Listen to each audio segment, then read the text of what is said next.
جی السلام علیکم رحمۃ اللہ وبرکاتہ۔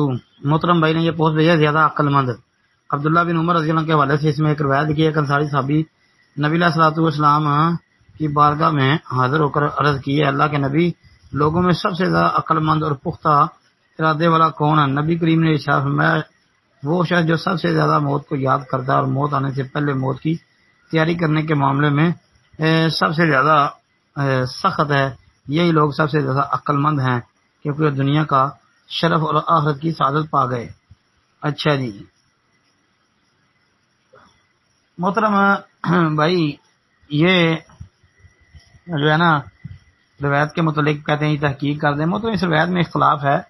ایک تو روایت وہ ہے نا جو ابن ماجہ وغیرہ کے اندر ان لفظوں کے ساتھ آتی ہے کہ عقل مند وہ ہے جو موت آنے سے پہلے جو ہے آخرت کے معاملات کی تیاری کرتا ہے، اگلی زندگی کی۔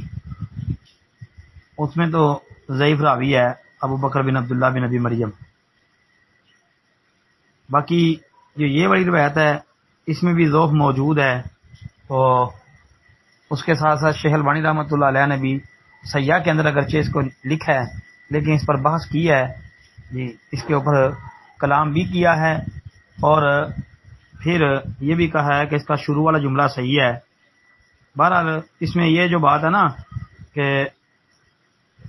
موت کو کثرت سے یاد کرنے والی بات، زیادہ یاد کرو، یہ بات تو اتنی بات تو ثابت ہے نا، اکثر و ذکر حازم اللذات یعنی الموت، جی کثرت کے ساتھ موت کو یاد کرنا، یہ بات ثابت ہے۔